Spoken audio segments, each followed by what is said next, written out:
Okey, Assalamualaikum warahmatullahi wabarakatuh. Bertemu lagi kita di dalam bab 2 iaitu bab ekosistem. Okey, kita akan masuk ke dalam subtopik baru hari ini.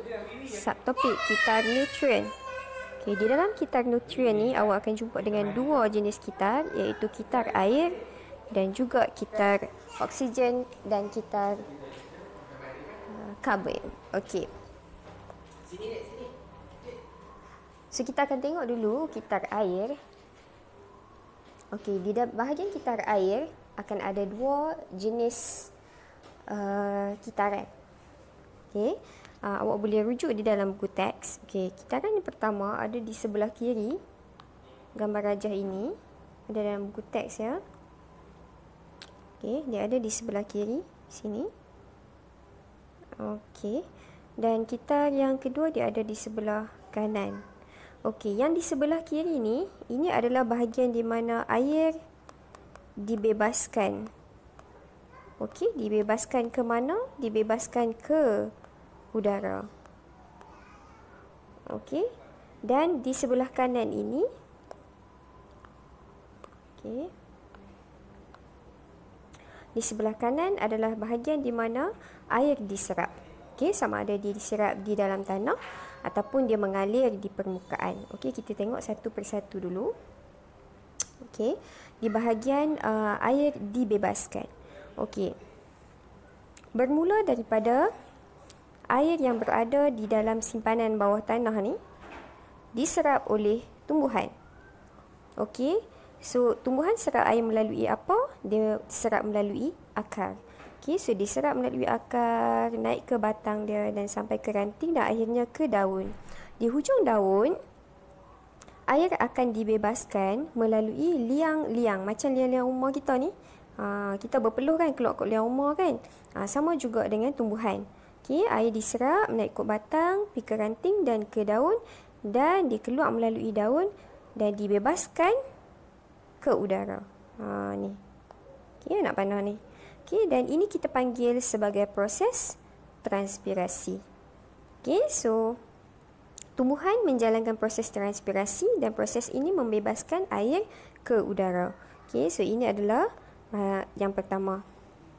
Okey, yang kedua, proses air dibebaskan ke udara adalah proses di mana air yang berada di permukaan ni, okey, sama ada di tasik, di sungai, di mana-mana sajalah yang ada di permukaan, okey, diserap ke udara dan kita panggil dibebaskan ke udara dan kita panggil proses itu adalah proses penyejatan. Macam mana proses penyejatan berlaku?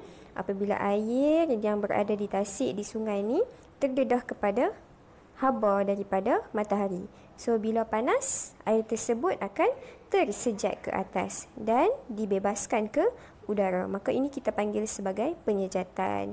Okey, yang pertama tadi transpirasi, yang kedua penyejatan. Okey, yang ketiga pula. Okey, siapa yang buat? Okey, tadi tumbuhan, kemudian kita kata daripada tasik ataupun air yang berada di permukaan. Yang ketiga, okay, proses ini dijalankan oleh haiwan ataupun manusia. Okey, so ada gambar lembu kat sini. Okey, apa yang kita buat? Okey, manusia ataupun haiwan, kita akan buat 3 benda, iaitu kita berrespirasi ataupun bahasa yang kita selalu sebut, kita bernafas, penyahtinjaan dan perkumuhan. Iaitu kita berpeluh dan kita melakukan urinasi. Ataupun bahasa kita ni kita kencing lah. Okey, so 3 benda ini akan menyebabkan air turut tersejat atau turut dibebaskan di udara. Okey, so ada 3 nah. 3 jenis proses yang menyebabkan air dibebaskan di udara, iaitu transpirasi, okey, penyejatan, respirasi, penyahtinjaan dan perkumuhan. Okey, so selesai di bahagian air yang dibebaskan di udara. Kemudian kita ada bahagian yang kedua, iaitu di bahagian air diserap, okey, ke bumi kita ni. Okey, macam mana dia terbentuk? Okey, dia bermula dengan pembebasan airnya bermula dengan kondensasi. Okey, kondensasi ataupun pembentukan awan. Okey, dia bermula pada asalnya, okey, air yang disejak membentuk awan, dan apabila awan ni bergerak ke kawasan yang sejuk, maka dia akan membebaskan titisan-titisan air yang kita panggil sebagai hujan. Kalau di negara kita mungkin akan hujan, mungkin kalau di luar negara ada salji, itu juga kita panggil sebagai kondensasi. Okey, so kondensasi ni yang paling mudah kita tengok berlaku kalau kata kita ambil cawan yang dalam tu ada air. Kat tepi tu ada air keluar kan, itu kita panggil kondensasi. Okey, so kondensasi menyebabkan titisan-titisan air yang dibebaskan menjadi hujan. So ini adalah proses yang pertama, okey, iaitu kita nak turunkan air. Okey. Kemudian selepas hujan turun, okey, air tersebut akan pergi kepada dua tempat lah. Yang pertama, dia mengalir ke permukaan. Okey, ini. Yang kedua, dia akan meresap ke dalam tanah. Okey, so yang meresap ke dalam tanah, dia akan berada di simpanan air di bawah tanah. Manakala kalau dia mengalir ke permukaan, dia akan berada di kawasan ni, tasik, sungai dan sebagainya. Dan kitaran ini akan diteruskan dengan yang cikgu sebut tadi tu. Okey, simpanan air bawah tanah akan terus pergi kepada akar, diserap, dibebaskan kepada proses transpirasi dan seterusnya. Sama juga air di permukaan ini akan tersejat ke atas dan akan terjadinya proses penyejatan. Okey, so dekat tepi ni samalah apa yang cikgu cakap tadi, air diserap, okey, dibebaskan ke atmosfera melalui transpirasi. Okey, so haiwan menjalankan respirasi ataupun bernafas, penyahtinjaan, perkumuhan, dan kesemua proses ini dapat meningkatkan kandungan wap air di atmosfera. Okey, akar tumbuhan menjadikan struktur tanah lebih kukuh, jadi aliran air di bawah tanah perlahan dan dapat mengelakkan hakisan tanah. Daun pokok yang gugur menutup permukaan tanah, mengurangkan kadar penyejatan air, mengelakkan tanah menjadi kering. Okey, selesai di bahagian kitar air. Okey, kita tengok next slide. Ini adalah rumusan ya. Okey, yang tadi, okey, penyejatan berlaku apabila air di permukaan, okey, dibebaskan ke atmosfera, okey, berlaku akibat daripada air yang terdedah pada haba cahaya matahari. Okey, kemudian air juga dibebaskan ke atmosfera melalui proses respirasi, perkumuhan dan penyahtinjaan manusia dan juga haiwan. Okey, air juga bebas di udara apabila tumbuhan menjalankan proses transpirasi, apabila air diserap oleh akar dan dibebaskan ke udara ataupun atmosfera melalui daun, dan kondensasi berlaku apabila awan bergerak ke kawasan sejuk dan membebaskan titisan-titisan air yang kita panggil sebagai hujan. Okey, so kita pergi kepada kitar karbon dan oksigen.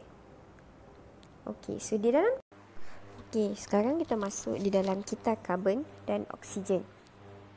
Di dalam kitar karbon ni ada dua individu yang memainkan peranan, okey, dalam membebaskan dan menggunakan oksigen. Okey, di mana individu yang pertama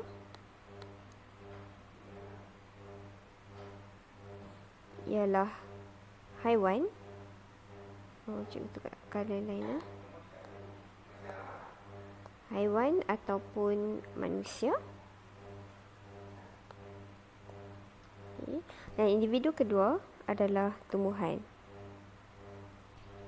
Okay, so kedua-dua individu ini memainkan peranan di dalam membebaskan dan menggunakan oksigen dan karbon dioksida. Okey, kita tengok dahulu anak panah yang berwarna merah. Okey, anak panah yang berwarna merah adalah indikator untuk individu yang membebaskan karbon dioksida. Jadi kalau awak tengok kat sini anak panah yang berwarna merah kat sini ada 1, 2, 3. Okey, ada 3. Okey, kita tengok dulu yang pertama. Okey, yang pertama ini datangnya daripada lembu ataupun haiwan. Okey. Dia membebaskan karbon dioksida melalui apa? Dia membebaskan karbon dioksida melalui proses respirasi. Okey, proses respirasi ni nama lain dia adalah bernafas. Jadi bila haiwan ataupun manusia bernafas, dia membebaskan karbon dioksida. Okey. Yang kedua, okey, adalah tumbuhan. Tumbuhan juga membebaskan karbon dioksida apabila mereka berespirasi ataupun bernafas. Yang ketiga adalah bakteria pengurai ataupun kulat. Okey, apabila haiwan mati, okey, maka berlakunya proses perebutan. Okey, apabila perebutan berlaku, maka akan berlaku pembebasan karbon dioksida. Okey, jadi ada 3 bahagian yang kamu perlu tengok apabila kamu sedang menceritakan tentang pembebasan karbon dioksida. Pertama, haiwan yang berespirasi. Kedua, tumbuhan yang berespirasi. 3, apabila berlaku perebutan. Ketiga-tiga proses ini menghasilkan karbon dioksida di atmosfera. Okey. Kemudian kita tengok pula di bahagian anak panah yang berwarna biru. Anak panah yang berwarna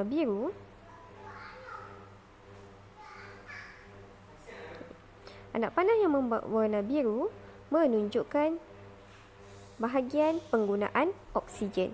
Jadi bila kita tengok di dalam gambar rajah ni ada 5 anak panah yang berwarna biru. Okey. 1,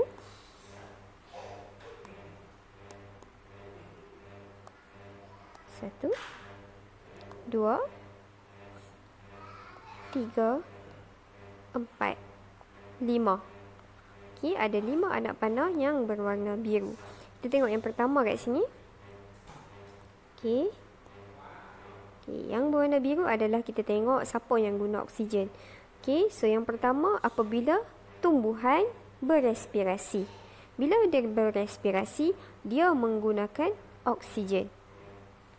Okey, yang kedua, bila haiwan berespirasi. Haiwan berespirasi juga menggunakan oksigen. Okey, seterusnya apabila tumbuhan mati dan apabila haiwan mati. Okey, tumbuhan dan haiwan mati juga menggunakan oksigen di dalam proses perebutan. Okey, jadi cikgu ulang.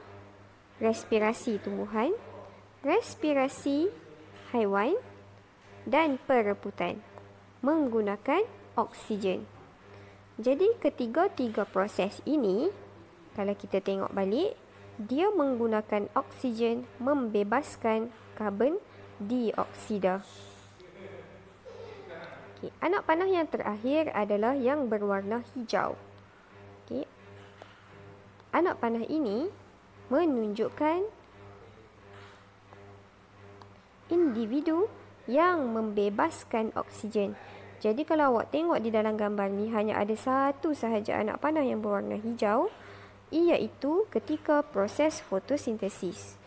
Okey, tumbuhan menjalankan fotosintesis dan ketika proses fotosintesis berlaku, tumbuhan membebaskan oksigen. Okey, so secara ringkasnya di dalam kitar karbon dan oksigen, okey, respirasi, perebutan. Ketiga-tiga proses ini membebaskan karbon dioksida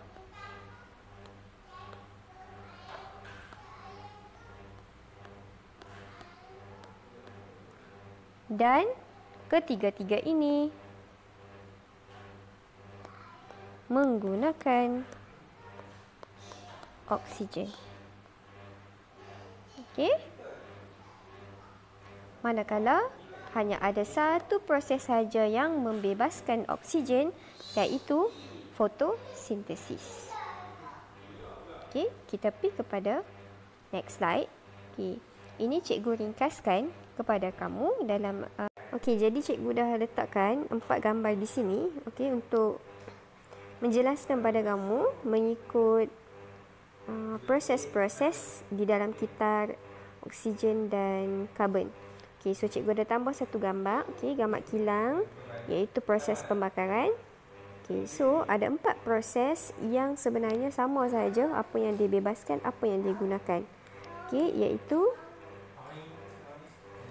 proses pembakaran, respirasi haiwan dan tumbuhan, perebutan haiwan dan tumbuhan. Keempat-empat proses ini, pembakaran, respirasi, perebutan dan respirasi tumbuhan, membebaskan karbon dioksida menggunakan oksigen. Okey.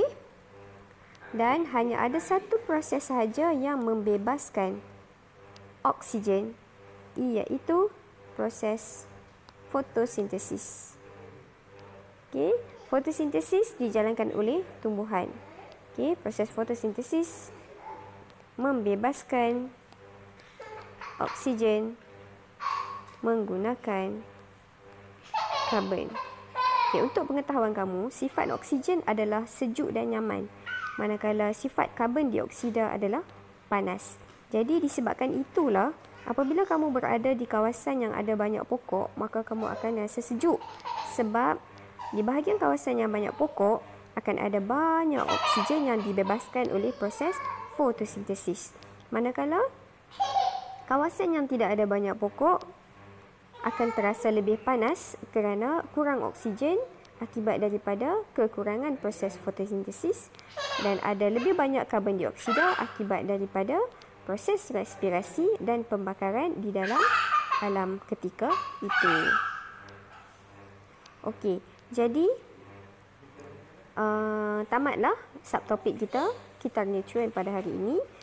Cikgu minta kamu untuk buat nota untuk subtopik sebelum ini, aliran tenaga, dan subtopik hari ini, kitar nutrien.